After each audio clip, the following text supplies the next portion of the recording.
Heute möchte ich mal etwas sagen zu dem allgemeinen Zustand, in dem wir uns befinden. Dass sich etwas tut weltweit, denke ich, kann jeder fühlen. Und dass die Zeiten härter werden, schwerer werden, kann auch jeder fühlen. Wichtig ist dabei, dass man bei seinem Herz bleibt.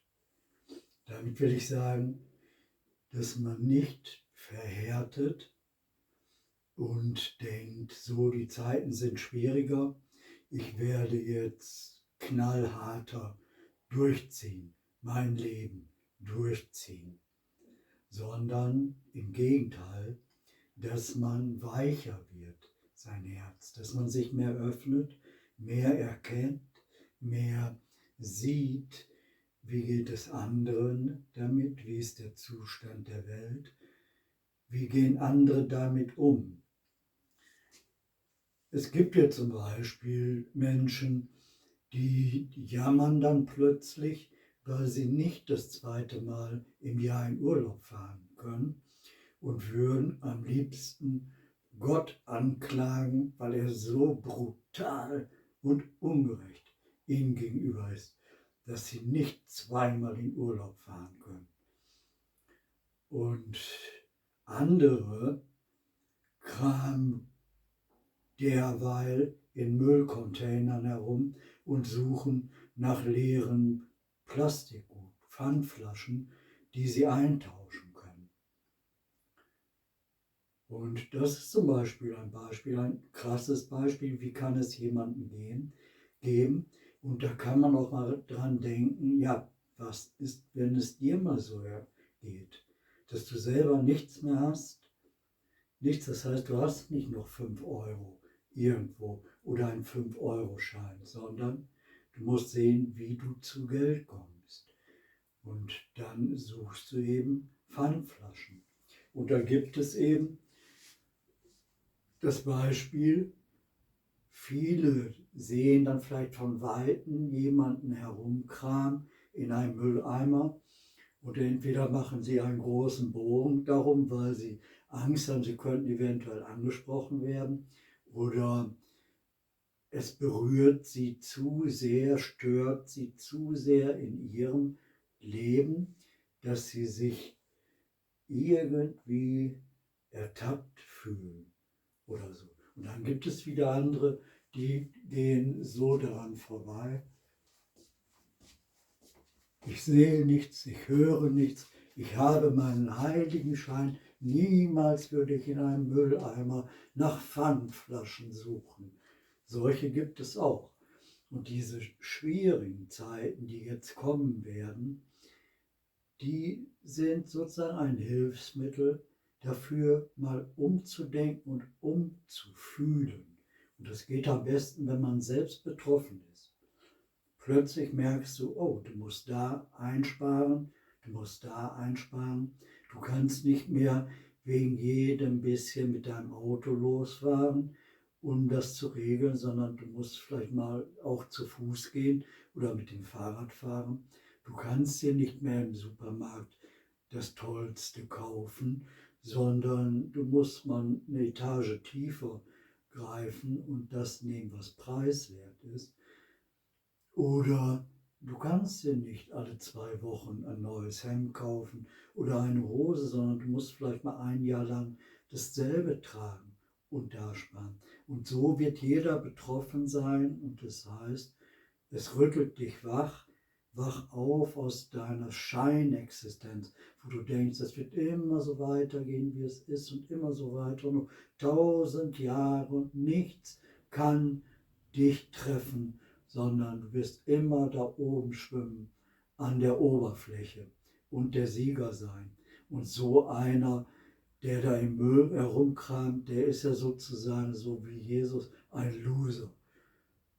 Was hat der noch zu verlieren? Und dann denkt man, ja, eigentlich eine Schande, dass man das zulässt. Eigentlich müsste dann ein großes Tuch gespannt werden, dass man so ein Elend nicht sehen muss, als braver Durchschnittsbürger.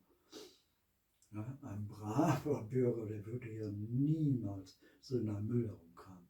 Und das möchte ich also all denen sagen, die so hochnäsig durch den Alltag gehen. Ne, pass mal auf, es wird dich auch treffen. Vielleicht hat es dich schon getroffen. Und macht euch gefasst darauf.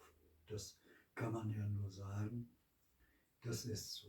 Und seht es nicht als etwas Böses an, als Strafe, sondern als Hilfsmittel, dass ihr wach werdet und euer Herz öffnet und sozusagen dieser Verhärtung der Herzen, was auch in der Bibel angekündigt ist, was kommen wird, das Erkalten der Herzen, wirke dagegen, dadurch, dass du ein warmes Herz hast, dass du Liebe aufrechterhältst in dir und vielleicht neue Liebe schöpfst sogar und Liebe gibst, denen, die du gar nicht bemerkt hast in deinem bisherigen Leben, was dir niemals aufgefallen ist. Aber jetzt fällt es dir auf, weil du selber das kennst, durch deine eigene Betroffenheit.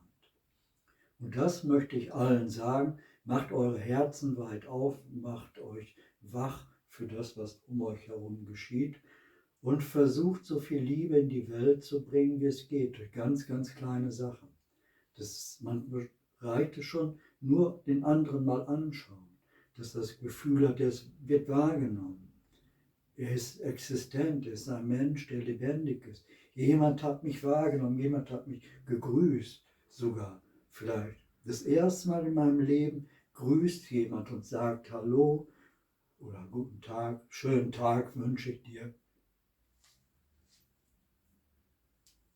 Ja, das möchte ich allen sagen, sozusagen auf in den Kampf für das Schöne. Sich nicht platt machen lassen von dem Frust, sondern für das Schöne kämpfen. Und das heißt, Liebe entsenden, Liebe entsenden, Liebe entsenden, überall hin, Liebe entsenden, Nächstenliebe. Das ist das zweite Gebot. Liebe deinen Nächsten wie dich selbst. Und dafür musst du ihn erstmal wahrnehmen und erkennen und anerkennen, dass er dein Nächster ist.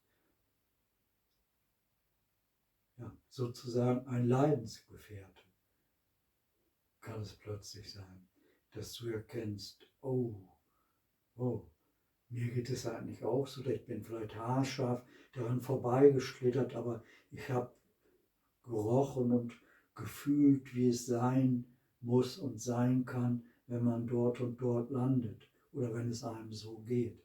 Oder wenn jemand einsam den ganzen Tag auf einer Bank sitzt, einer Parkbank sitzt und es gibt niemanden, der ihn beachtet und er wartet nur darauf, er oder sie, dass der Tag vorbei ist.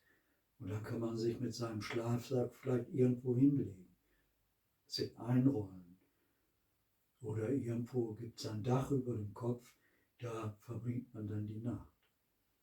Also lasst euch nicht fertig machen, sondern lebt die Liebe, die in euch ist.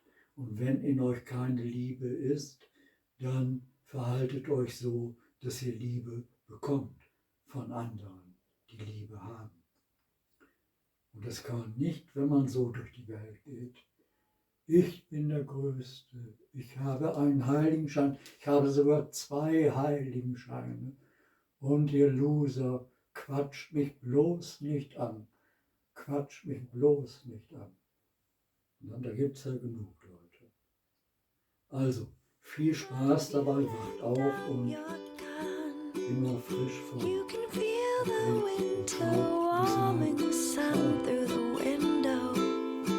Soft glow of mother turning. Dream, dream, imagining you and me in the same